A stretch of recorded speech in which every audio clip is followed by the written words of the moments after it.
kita kita ini tidak ingin berburu di dalam kebun binatang. Kita ingin memperluas kebun binatangnya. Kita tanami, binatangnya kita gemukkan. Nanti kalau sudah menikah, sudah hamil, harus dicek yodium, asam sulfat ini memenuhi enggak. Nanti kalau sudah melahirkan, anaknya harus dicek juga. Kita ke salah satu sekolah ya, mereka menerima MBG sekaligus menerima pil penambah darah. Ini sangat penting sekali. Dan pastikan anak-anaknya meminum obatnya. Lalu pemeriksaan kehamilan minimal 6 kali. Kita menemukan yang namanya kemenyan. Saya pernah bicara itu masalah hilirisasi kemenyan. Kemenyan itu sama berharganya dengan nikel. Assalamualaikum warahmatullahi wabarakatuh. Yang mulia Hakim Mahkamah Konstitusi, hari ini adalah sebuah momen yang sangat penting dalam sejarah kita. Kami berdiri dengan penuh rasa hormat di depan Mahkamah Konstitusi untuk menyampaikan sebuah situasi yang mendesak dan kritis, serta memerlukan pertimbangan mendalam dan keputusan yang bijaksana. Bangsa dan negara kita ini sedang berada di dalam titik krusial, sebuah persimpangan yang akan menentukan arah masa depan kita. Apakah kita akan melanjutkan perjalanan kita menuju kedewasaan sebagai sebuah negara demokrasi yang matang, ataukah kita akan membiarkan diri tergelincir kembali ke bayang-bayang era sebelum reformasi yang justru kita hendak jauhi. Kita dihadapkan pada pertanyaan-pertanyaan fundamental yang menentukan apakah Republik Indonesia yang kita cintai ini akan menjadi negara yang menghargai dan memperjuangkan konstitusi sebagai pilar tertinggi demokrasi kita atau rule of law. Apakah kita akan mereduksi konstitusi menjadi sekedar alat untuk pelanggengan kekuasaan tanpa pengawasan, rule by law. Kita harus memutuskan apakah kita akan menjadi negara yang mengakui dan menghormati hak setiap individu untuk menentukan pikiran dan menyuarakan pilihannya secara bebas dan independen yang merupakan esensi dari demokrasi, atau kita justru berpaling dari prinsip tersebut dan memilih di mana suara oligarki diberi prevalensi, mengesampingkan kesejahteraan umum dan mengabaikan kepentingan nasional yang lebih luas. Ini adalah saat di mana kita harus menentukan komitmen kita terhadap nilai-nilai demokrasi, kedaulatan hukum, hak asasi manusia. Ini adalah waktu untuk menunjukkan bahwa Indonesia adalah bangsa yang besar. Bangsa yang besar bukan hanya dalam aspek wilayah, bukan hanya aspek populasi, bukan hanya aspek angka-angka ekonomi, tapi juga bangsa yang besar karena kebijaksanaannya, karena keberaniannya, karena integritasnya di dalam menegakkan demokrasi dan konstitusi. Yang mulia Hakim Mahkamah Konstitusi, sejak zaman pra-kemerdekaan, bangsa dan negara kita telah menapaki berbagai persimpangan krusial yang menentukan arah dan nasib bangsa Indonesia. Tidak semua keputusan-keputusan yang dibuat adalah keputusan yang tepat. Sebagian adalah keputusan yang tidak tepat, dan itu dicatat di dalam sejarah kita. Semua yang terlibat dicatat sebagai bagian dari perjalanan sejarah Indonesia. Karena itu, saat yang berharga ini, kita juga dihadapkan pada kenyataan yang sama. Peristiwa yang sedang berlangsung hari-hari ini akan menjadi bagian dari catatan sejarah perjalanan Republik kita, sebagaimana perjuangan kita sejak pra-kemerdekaan. Ini adalah saatnya bagi kita di persimpangan yang kritis ini untuk mengambil pelajaran dari sejarah, berdiri dengan keberanian moral dan intelektual untuk menentukan masa depan kita dengan keputusan yang akan memperkuat pondasi demokrasi, memperkuat pondasi keadilan di dalam negara kita.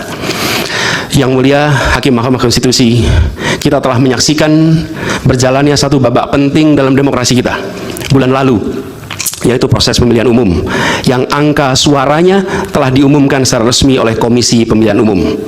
Tapi perlu kami garis bawahi dan kita semua sadari bahwa angka suara tak mutlak menentukan kualitas dari demokrasi, tak otomatis mencerminkan kualitas secara keseluruhan. Setiap tahapan proses pemilihan, mulai dari persiapan awal hingga pengumuman, haruslah konsisten dengan prinsip-prinsip kebebasan, kejujuran, keadilan. Dan prinsip-prinsip ini bukan formalitas, ini bukan sekedar ada di teks, tapi ini pondasi esensial yang harus dijaga untuk membangun dan memelihara sistem demokrasi yang sehat, yang stabil, dan yang berkelanjutan. Pemilihan umum yang bebas, jujur, adil adalah pilar yang memberi legitimasi kuat pada pemerintahan yang terpilih, yang bisa membawa kepercayaan publik serta memperkuat pondasi institusi pemerintahan. Tanpa itu, legitimasi, kredibilitas dari pemerintah yang terpilih akan diragukan. Lebih jauh lagi, pemilihan yang dijalankan secara bebas, secara jujur dan adil adalah sesungguhnya pengakuan atas hak dasar setiap warga negara dalam menentukan arah dan masa depan negara mereka sendiri. Ini adalah wujud tertinggi dari kedaulatan rakyat, di mana setiap suara dapat disampaikan dan dihitung tanpa tekanan, tanpa ancaman, tanpa iming-iming imbalan. Pertanyaannya, apakah Pilpres 2024 kemarin telah dijalankan secara bebas, jujur, dan adil? Izinkan kami menyampaikan jawabnya, tidak. Yang terjadi adalah sebaliknya. Dan ini terpampang secara nyata di hadapan kita semua. Kita menyaksikan dengan keprihatinan mendalam serangkaian penyimpangan yang telah mencoreng integritas proses demokrasi kita. Mulai dari awalnya, independensi yang seharusnya menjadi pilar utama dalam penyelenggaraan pemilu telah tergerus akibat intervensi kekuasaan yang tidak seharusnya terjadi. Di antara penyimpangan yang kita saksikan adalah penggunaan institusi negara untuk memenangkan salah satu calon yang secara eksplisit tidak memenuhi kriteria yang ditetapkan. Terdapat pula praktek yang meresahkan, di mana aparat daerah mengalami tekanan, bahkan diberikan imbalan untuk mempengaruhi arah pilihan politik, serta penyalahgunaan bantuan-bantuan dari negara, bantuan sosial yang sejatinya diperuntukkan untuk kesejahteraan rakyat, malah dijadikan sebagai alat transaksional untuk memenangkan salah satu calon. Bahkan intervensi ini sempat merambah hingga pemimpin Mahkamah Konstitusi. Ketika pemimpin Mahkamah Konstitusi yang seharusnya berperan sebagai jenderal benteng pertahanan terakhir menegakkan prinsip-prinsip demokrasi terancam oleh intervensi, maka pondasi negara kita, pondasi demokrasi kita berada dalam bahaya yang nyata. Lebih jauh lagi, skala penyimpangan ini tidak pernah kita lihat sebelumnya, Yang Mulia. Kita pernah menyaksikan penyimpangan seperti ini di skala yang kecil, pilkada, populasi kecil, tapi dalam skala yang amat besar dan lintas sektor baru kali ini kita semua menyaksikan. Karena itulah nanti izinkan kami nanti melalui tim hukum nasional dan Timnas Amin akan menyampaikan seluruh argumen dan bukti-buktinya atas penyimpangan dan pelanggaran kepada Yang Mulia Majelis Hakim Mahkamah Konstitusi ini.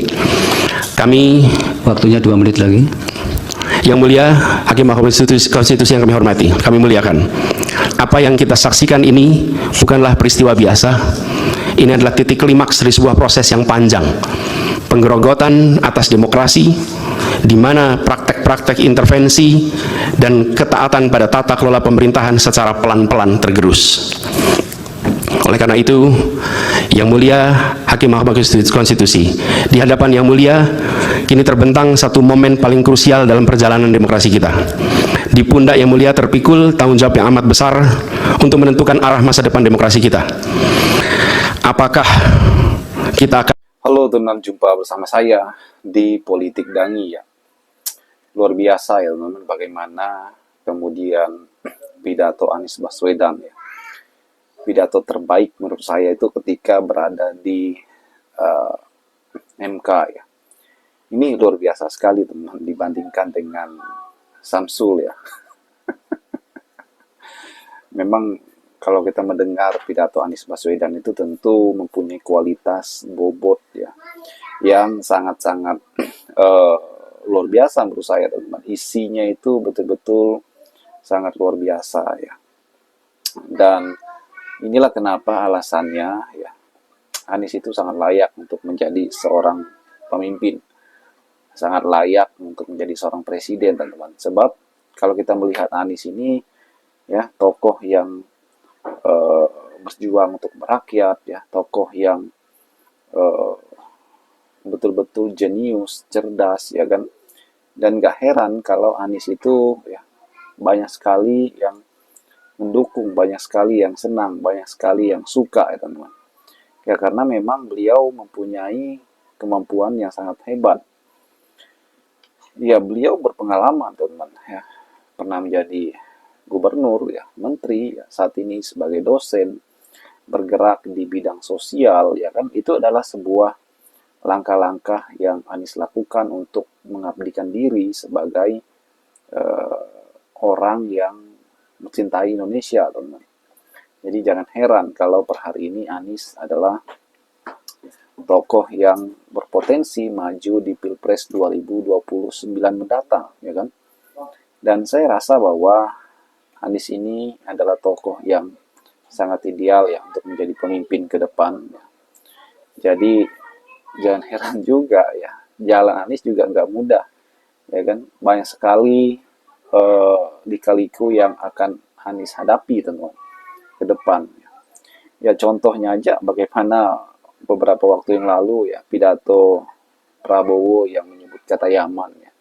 Biasanya Yaman ini disebutkan oleh para buzzer atau termul ya untuk menyerang atau menyindir Anies teman-teman. Tiba-tiba dari seorang presiden ya itu malah dikeluarkan. Ini kan sebuah hal yang sangat-sangat lucu dan kocak ya. Dan makanya saya katakan bahwa Anies ini nggak main-main ya. Beliau ini tokoh oposisi yang sangat-sangat berpengaruh teman-teman. Dan saya rasa bahwa Anies juga sangat dewasa dalam berpolitik ya. Beliau tidak mudah digoyang, beliau tidak mudah diserang ya. Sebab beliau betul-betul konsisten teman-teman. Bagaimana menurut kalian?